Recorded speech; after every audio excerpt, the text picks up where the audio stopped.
Hello, welcome back to RetroBreak and welcome to yet another Game Boy Homebrew video. This week I'm showing you 8 physical games from the fantastic website Catskull Electronics. These are all really good games and I can't wait to get into it, but before we do, this video is of course sponsored by Bifrost Bridge Studios.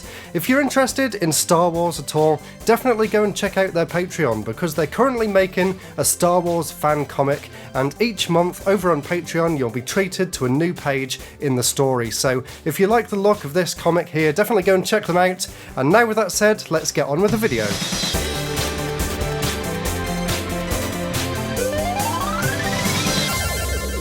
So the first out of the 8 games that we're looking at here is called Dino's Offline Adventure, and this one is a classic remake of that minigame that you get in Google Chrome whenever your internet goes offline. I thought it was a really cool idea for the Game Boy, and for the most part it actually works pretty well. There are a few little problems with it though. For one, you might be able to make it out in this video here, but the screen gets a little bit jittery at times, and that kind of messes with the timing of when you're supposed to jump over the cactus plants. But apart from that, it's a very faithful recreation, and just like I mentioned in the last one of these Catskull videos, the great thing about this game is the fact that the developer of the game on his website has actually uploaded all of the source code for the game as well. So if you're interested in how Game Boy games are actually made, you can go over to the website and check out how this game was actually programmed and how he actually managed to get it as close to the Chrome game as possible. It's really interesting and I definitely recommend you going and checking it out. Of course, with all these games I'll put links in the description so you can play them for yourselves, or you can go and order them from Catskull Electronics, and the cartridges are actually all really nice as well, so definitely go and check them out once this video's over.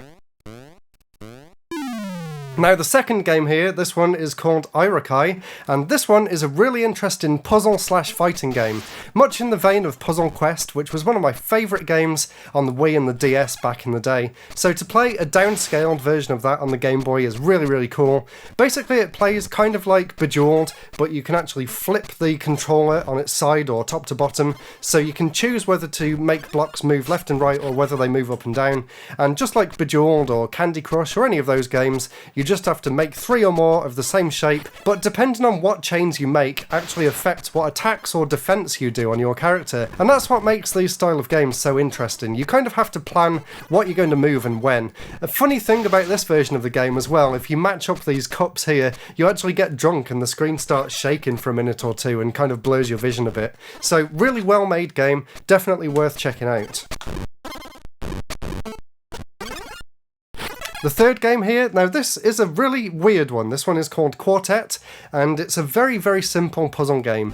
Basically you have to try and make faces in the 4 corners of this grid. So you start with a shape in the middle, and then you have to press left, right, up or down, and you have to move that part of the face into one of the blank squares, but you can't put a second part of the face over a space where there already is one. So you're constantly trying to move these blocks around, and it gets really frantic later on, and the way the music builds up and the way, depending on the difficulty, you only have a certain amount of mistakes you can make.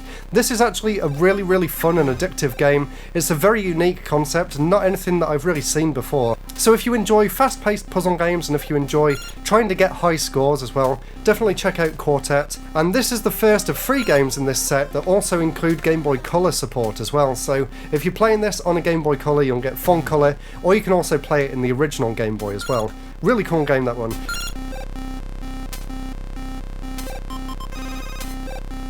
Now another really cool game, and I've actually shown this one off on the channel in the past, a few years ago now actually, but I'm going to bring it up again here because I did get it as part of the Catskull Electronics range, and it is just such an awesome game, and I'm so happy to have the physical version of it. This game is called Dangan GB, and I'm sure if you're into the Game Boy homebrew scene, you've already heard of this game. It was very popular when it came out in 2019. It was actually released for the 30th anniversary of the system, and what an incredible game it is. It really pushes the system to its absolute limits, way beyond anything official that I've seen for the system. It's basically a bullet hell boss rush, and they just pulled it off spectacularly with this game. The controls are perfect. You do have the option of 3 different speeds for the ship. You can either choose slow, normal or fast. I enjoy playing it on fast, and using the GameCube controller for this actually was really fun because you can actually use that sort of analog directions to really steer yourself around the bullets really nicely. There's no sort sort of in-between stages, it's all boss fights, but what is here is absolutely stunning, like I said. Just take a look at the gameplay here and the graphics, and just the amount of bullets that are flying around. I didn't even know this was possible from the original Game Boy, and it's just as impressive playing it on the original system too.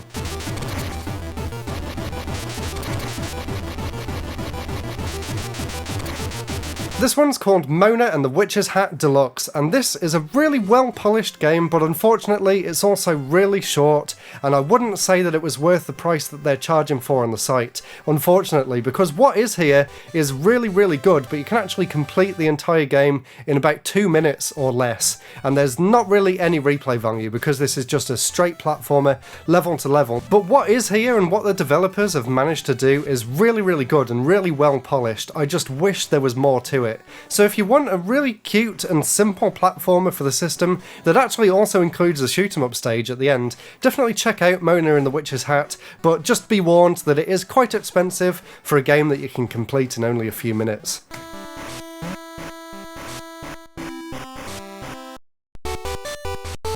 Now this next game is a classic. This is called Towers of Hanoi, and I believe this game dates back to even before video games were a thing. It's a really simple game. You basically have to move these blocks from one side of the screen to the other, and you have 3 different columns, but you can only put a smaller thing on top of a bigger thing, and you basically have to make back the tower that started in the middle of the screen.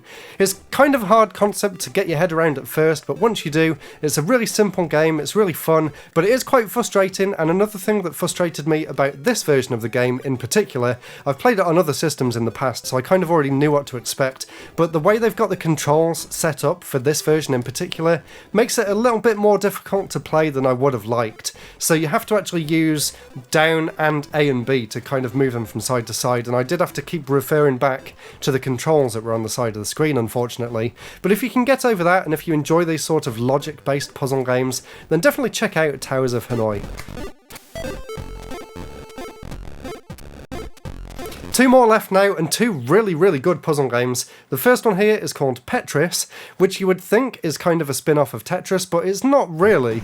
It's kind of a weird one. Basically, these different blocks that make up worms are dropping down from the screen, and you have to arrange them, sort of like Tetris, where they drop down and attach to the bottom of the screen, but occasionally you'll get a head or a tail.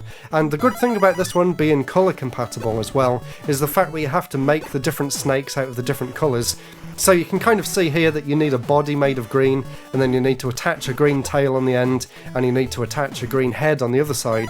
It's a really interesting concept, but in practice, maybe it doesn't work quite as well as I would have liked, because it's really difficult to get the blocks that you want, and the rest of the time you're just trying to kind of shove everything else to the side of the screen.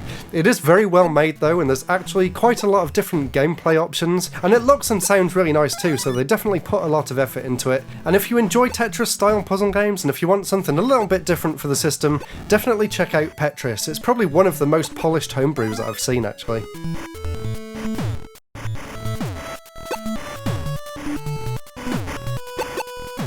And finishing this video off with another really polished puzzle game. This one is called Into the Blue, and this one is kind of like Panel de Pon, but a really unique take on the formula. Instead of moving the cursor around to change the blocks, every time you move the cursor, the block actually swaps with it. So you're kind of constantly moving the cursor around this constantly moving upwards screen of different blocks, and you just have to try and line them up.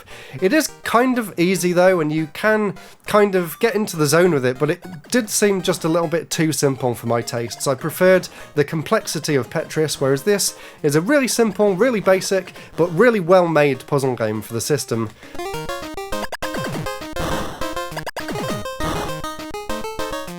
So there we go, that was 8 more homebrew games by Catskull Electronics. Let me know down in the comments which one of these games you thought looked the best. Definitely go and check out their site. And of course, this is the second of these kind of videos that I've already done, so if you want to check out their other releases, all of these games that I've got here, then I will put that video up here so you can click on it and go and check out all of the other Game Boy games. Thank you to all of my Patreons going across the bottom of the screen right now, including a few new people as well, so thank you so much for that.